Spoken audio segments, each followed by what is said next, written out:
I had some pretty lofty expectations for New England in terms of a win total. It's like, okay, I don't think they're going to make the playoffs, but if this team is in, let's say, the second week of December, and there is a scenario in which they win a few games and a couple teams lose a few games, that they could sneak into the seventh seed.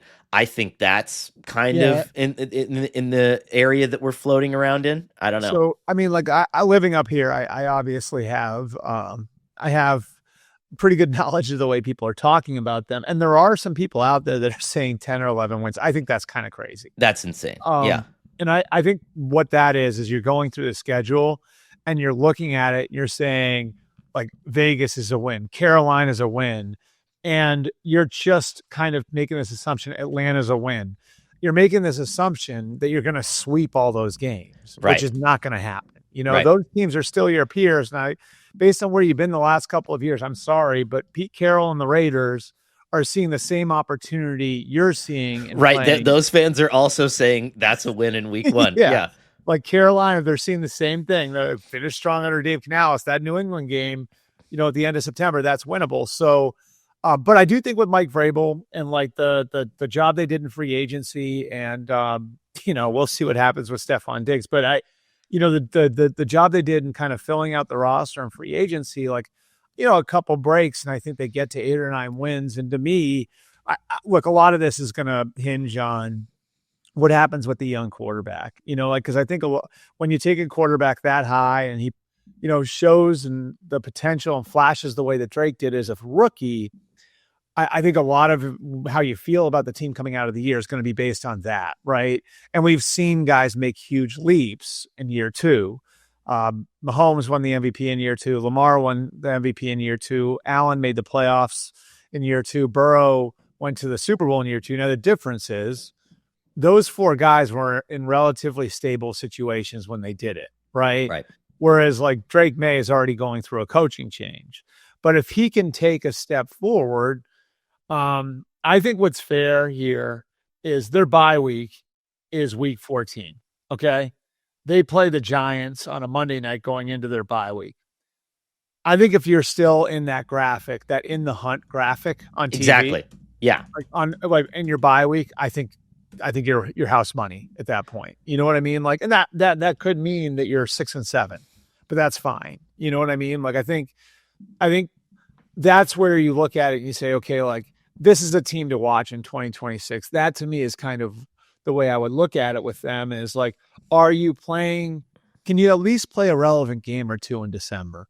Right. I think if you're playing a relevant game or two in December, as the Patriots, based on where they are coming off of consecutive 4-win seasons, and last year was like a fake 4-win season because Buffalo like basically opened the door for them to blow the number one pick in that last game. I think like you really have done well and you've set yourself up, to have success with Mike Vrabel as your head coach and Drake May as your quarterback. Here's my granular thought here. Now you have, and Cole Strange was a holdover from a different regime. He was a holdover from a very different school of thought.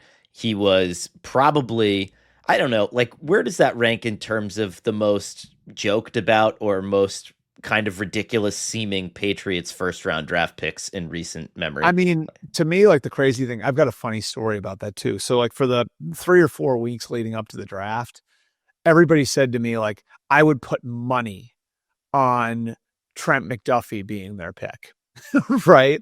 Like Trent McDuffie is like, from a football makeup standpoint, he's Devin McCourty.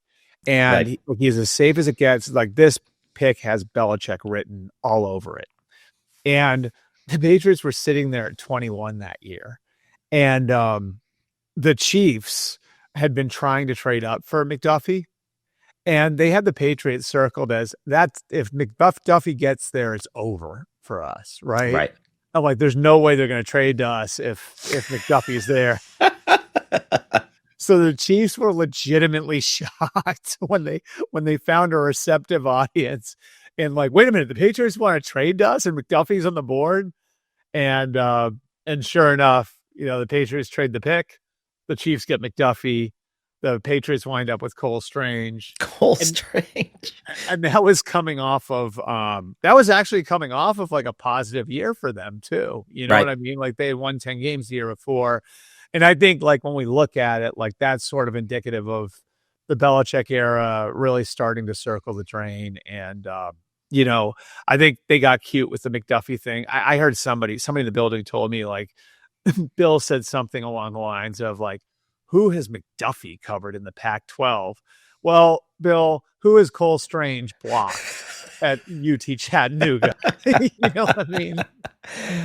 Oh my God. So But anyway, I mean, my po- like, so you're right. Like there are a lot of like moving parts with the way their roster is right now. but so in that way, like you can't say that Cole Strange is your typical first round pick in that it's a guy that, oh my goodness, we're thinking he's going to make this massive leap, or that there's this kind of expectation in this arc. I mean, I think 2023 Cole had a decent year. Last year obviously didn't play a whole lot. It's not like he's a bad player. I It's don't not think that he's a he's a bad bad player. player. It's just like, what were you doing? I mean, and that's the thing is like, to me, it's like, if you're taking a guard in the first round, he should be Zach Martin, Right. Quentin Nelson. Like, Right. again, I'm not against taking guards in the first round. Everybody knows, everybody who listens to this podcast He knows, should like, I even be really, he could even be Elijah Vera Tucker, right? right. Or like either that or you're a team that's really close. You know what I Right. mean? Like you're a contending team drafting at the bottom of the round, and it's like this guy is going to transform us from a really good offensive line to the best offensive line in the league. You know what I Right. mean? Like that's the type of team that should be doing that. So, um, and not one that doesn't have a left tackle, which, you know, like they've been sort of chasing that, and we'll see if the revolving door stops now with Will Campbell. But I mean, they've been chasing the Isaiah Wynn mistake for 7 years. They've been chasing the N'Keal Harry mistake for 6 years. Sort of, I mean, that's the other thing we have to take into account here is like the depth of the hole they're digging themselves out of right now. Right. But this would recommend. I say all that to say this. This is what would represent, I think, a massive win for the Patriots. It's 3rd and 2, and you know that you have Bradbury, and then going to your left, Cole Strange and Will Campbell, and then you have Travion Henderson back there. And I know that I can hand the ball off and get Yeah. 2 yards. And that's and you look at, everyone says, well, you're going to hand the ball off all over the place. Go to NFL GSIS stats and look at play direction. Teams very much favor certain combinations of tackles and guards to run behind. They just do. And so if the Patriots can come out of this season knowing that those are their guys, Yep. that we can depend on them, that we can run behind them, I know it's crazy to say that I'm not as worried about them as a liability in pass protection because Drake May's so good at eluding the rush and he's just tougher back there, but they need a run game, right? Yeah. And so to me, it's like that represents granular improvement to me, and that's something. And yeah, I mean, I think a lot of what happens with them is going to come down to the left side of their line, offensive line, because I think their defense can be pretty good. But I think so much of it's going to come down to the left side of the offensive line and the receiver spot. And like to your point, I also feel like what you do with your young quarterback and what you can do with your young quarterback and your young quarterback's ability to develop confidence within your offense, it ties right to the run game. Right. Like I don't think it's a mistake that Sean McVay had success with Jared Goff early on when Todd Gurley was next to him, or that Dak Prescott was great right out of the box with Zeke Elliott and the best offensive line in football in the huddle with him. I think like being able to get yourself in a 2nd and 6 and 3rd and 2 consistently makes things so much easier on your quarterback, and I think you would hope that like you look at that offensive line now, and at the very least, it should be a decent run blocking group that can get you in those situations more consistently, which can help you in the way you protect your quarterback.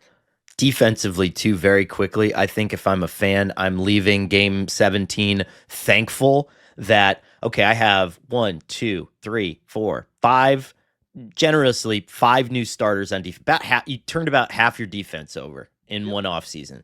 And some of these guys are I don't want to say risks, but you have, like Robert Spillane, who is, Right. Robert Spillane, who is 29, right?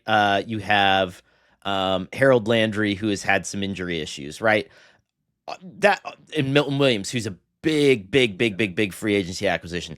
If if four of those Well, five guys make it through the season, if they give you 15 to 16 yeah, games, if they give you the majority of the snaps at your position, that's another thing where, because I'm trying to set expectations for the rest of the series. If I'm a real Patriots fan, a realistic, sane human being, I'm walking out of Foxborough being like that. We got lucky this season. That for was great. sure. Yeah. For sure.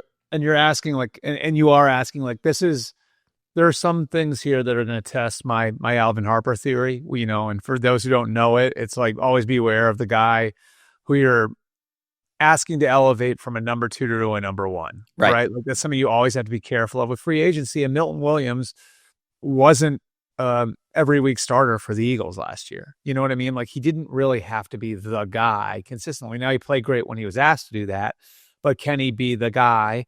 Or does Christian Barmore come back from the blood clots and does he look like he's at that level? Harold Landry has, always been sort of like a piece, like, but not the guy he's going to be asked to be their best edge rusher. Spillane, the one guy they're not asking to do that is Carlton Davis. Like Carlton Davis won't be the number one corner there because they have Christian Gonzalez, but there is a little bit of projection with some of the additions on defense too.